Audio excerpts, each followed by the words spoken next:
C'est marrant de s'apercevoir que les gens arrivent à un certain âge, comme à la fin de leur diplôme d'études, se disent que c'est le monde à l'échelle. Mais comme beaucoup de choses que fait la majorité, juste parce que tout le monde le fait, cela ne signifie pas que c'est une bonne idée. En réalité, vu que vous êtes raisonnablement intelligent, trouver un travail est une des pires choses que vous pouviez faire subvenir à vos besoins. Il y a de bien meilleures façons de gagner ça que de vous rendre esclave d'un contrat de travail. Ainsi, donc, je partage avec vous les 10 raisons pour lesquelles vous ne devriez jamais chercher à être salarié. Wow. Ça sort quelque peu de l'ordinaire, mais c'est ce que je veux dire. Mais avant, permettez-moi de vous souhaiter la bienvenue sur la chaîne des entrepreneurs et investisseurs.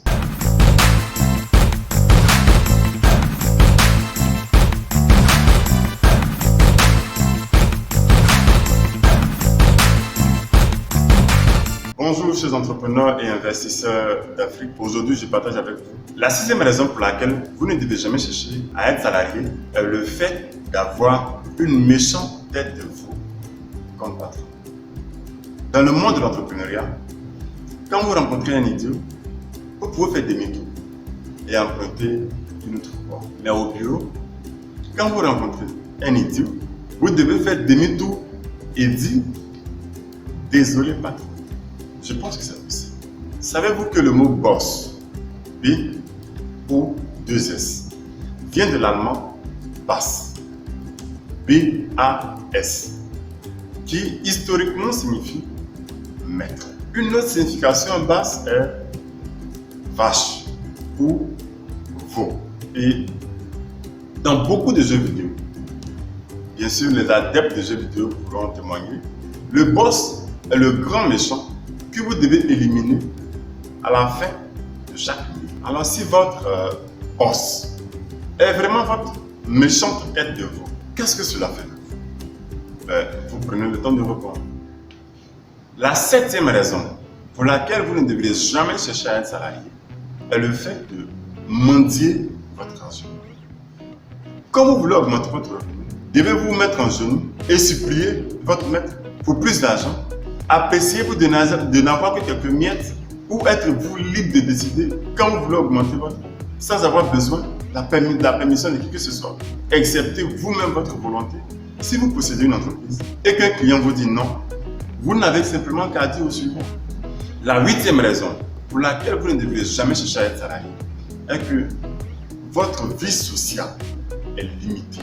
Beaucoup de gens considèrent leur travail comme leur principal vecteur social.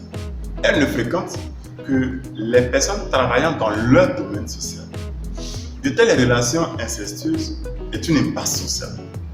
Imaginez d'un côté une journée qui se résume à de grandes conversations sur le transfert de la société X, du groupe Y, au regard de l'évolution du marché, au regard du dernier système d'exploitation de Microsoft et à la dernière livraison de stylo Bic.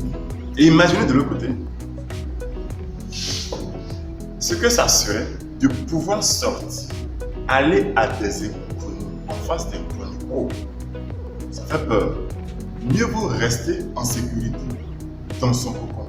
Si un de vos collègues est vendu à un autre maître, aidez-vous un ami.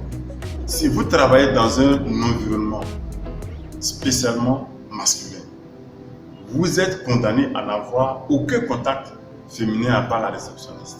Pourquoi ne pas décider par vous-même avec qui vous travaillez? Vous socialisez. Au lieu de laisser votre maître décider pour vous. Croyez-le ou non, il y a des endroits sur cette terre, sur cette planète, où les gens ont la liberté de leur fréquentation. Et ils sont plus nombreux que vous ne pouvez l'imaginer. La 9e raison pour laquelle vous ne devez jamais chercher à être salarié est la perte de liberté. Apprivoiser un être humain à sa condition de salarié, apprivoiser un être humain à sa condition de salarié demande deux fois. La première chose que vous avez à faire est d'épouser la volonté humaine d'indépendance. Une bonne façon de procéder est d'imposer aux salariés un fastidieux réglementaire, dénué de tout sens.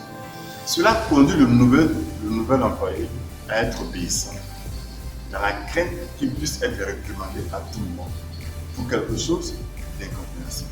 Ainsi, le salarié conclura de lui-même qu'il est plus sûr pour lui de simplement obéir aux ordres sans discuter. Fixez quelques règles de bureau pour de bonnes mesures, avec un esprit asservi. En l'occurrence, comment se déplacer, comment parler, comment s'habiller. On ne peut pas se permettre, parce que l'entreprise ne peut pas se permettre d'avoir des employés qui pensent par eux-mêmes. Cela serait un gros risque. Les êtres libres pensent que de telles règles sont stupides, bien sûr.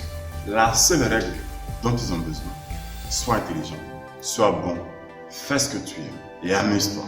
Et enfin, la 10e raison pour laquelle vous ne devez jamais chercher à être salarié, c'est d'être lâche. Avez-vous remarqué que le salarié a une attitude infinie de se plaindre de ses problèmes, mais il ne veut pas réellement de solution. Il veut juste s'épanouir, se pencher et trouver des excuses en rejetant la faute sur les autres. C'est comme si avoir un travail annihilait toute liberté. C'est comme si avoir un travail annihilait tout libre arbitre sur les gens. Ce qui fait d'eux des personnes lâches, dénuées de personnalité. Si vous n'êtes pas capable de faire des reproches à votre patron de temps à autre, il y a un problème. D'autant plus que vous craignez d'être viré. C'est que vous n'êtes plus libre. Vous êtes plutôt devenu la priorité de votre patron, sinon de votre maître. Lorsque vous travaillez, si vous travaillez entouré de lâches tout le long de la journée, tout le long de l'année, ne pensez-vous pas que cela va d'attention? Si ce n'est pas encore le cas, ce n'est qu'une question de temps. Avez-vous sacrifié les parts les plus nobles de votre humanisme? D'abord le courage, sacrifier, l'honnêteté, l'honneur, l'intégrité et finalement votre libre arbitre. Vous vendez votre humanité sans contrepartie. Si ce n'est une illusion, à présent, votre plus grande preuve est de découvrir la vérité sur ce qui est. Peu importe ce que vous allez en dire, il n'est jamais trop tard pour prendre votre courage en deux mains. Jamais. Alors, voulez-vous toujours un travail?